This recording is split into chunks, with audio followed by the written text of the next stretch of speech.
Before we get into the nitty-gritty, let's define what we mean by tool life.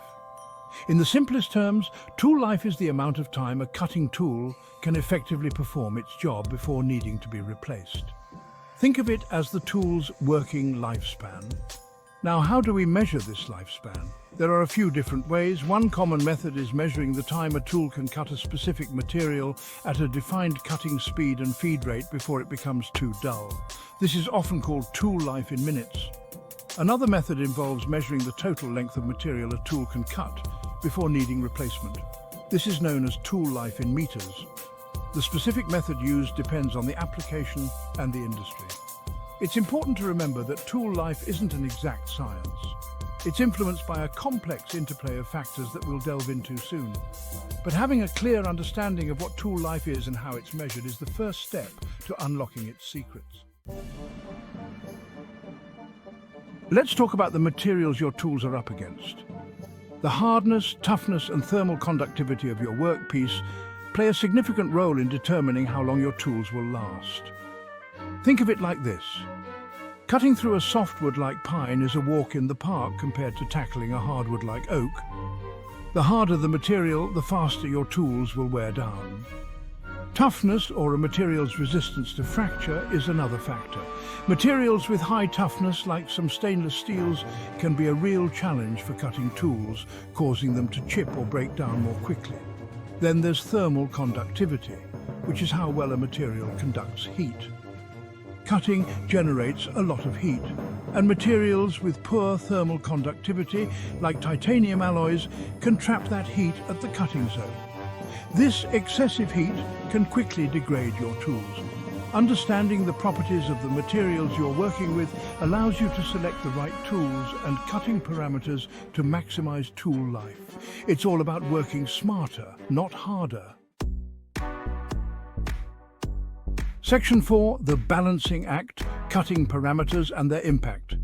In this section, we will delve into the intricate details of how various cutting parameters influence the machining process and the longevity of your tools. Now, let's talk about the control you have over the cutting process, the cutting parameters. These parameters are crucial as they determine the efficiency and effectiveness of your machining operations. These are the settings you adjust on your machines, and they have a massive impact on tool life. Properly managing these parameters can lead to significant improvements in both productivity and cost savings. The big three are cutting speed, feed rate, and depth of cut.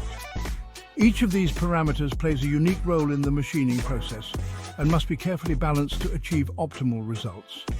Cutting speed, measured in meters per minute, is how fast the tool moves across the workpiece. It's a delicate balance. Too high, and you risk overheating the tool. Too low, and you may not be cutting efficiently. Higher cutting speeds might seem efficient, but they generate more heat, which can wear down your tools faster. This heat can cause thermal damage, leading to premature tool failure. On the other hand, slower speeds might reduce tool wear but increase cutting time. This trade-off means you need to find a balance that maximizes tool life without sacrificing too much productivity. Feed rate, measured in millimeters per revolution, is how much material is removed per revolution of the tool. This parameter directly affects the cutting force and the quality of the finished surface. A higher feed rate means more material is removed with each pass, potentially leading to faster wear, but also faster cutting times. However, it can also result in rougher surface finishes and increased tool stress. Finally, the depth of cut is simply how deep the tool penetrates the workpiece. This parameter determines the volume of material removed in a single pass and influences the overall machining time. A deeper cut removes more material but also places greater stress on the tool. This increased stress can lead to higher wear rates and potential tool breakage if not managed properly. Finding the optimal combination of these parameters for your specific application is key to maximizing both tool life and productivity. This involves a careful analysis of the material being machined, the desired surface finish, and the capabilities of your equipment. It's all about finding that sweet spot where you're cutting efficiently without sacrificing your tool's lifespan. By understanding and adjusting cutting parameters, you can achieve a balance that ensures high-quality results and extends the life of your tools, ultimately leading to more cost-effective and efficient operations. Section 5. The right tool for the job material and geometry considerations. Now let's talk about the tools themselves. The selection of the right cutting tool is a critical decision in any machining process. It can significantly impact the efficiency, quality, and cost-effectiveness of the operation. The material a cutting tool is made from and its geometry play a crucial role in its lifespan. The choice of material affects not only the tool's durability, but also its performance under different machining conditions. Different materials offer varying levels of hardness, toughness, and wear resistance. For instance, some materials are better suited for high-speed operations, while others excel in maintaining sharpness over prolonged use.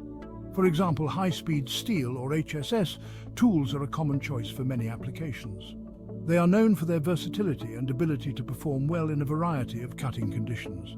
They're relatively inexpensive and offer good hardness and wear resistance. This makes them a popular choice for general-purpose machining tasks where cost-effectiveness is a priority. For more demanding applications, carbide tools, made from materials like tungsten carbide, offer superior hardness and can withstand much higher temperatures. These tools are ideal for high-speed operations and cutting hard materials. But it's not just about the material, the tool's geometry also matters. The design of the cutting tool, including its shape and angles, plays a significant role in its performance. The shape and angle of the cutting edge, the rake angle, the clearance angle. These all influence chip formation, heat generation, and ultimately tool life.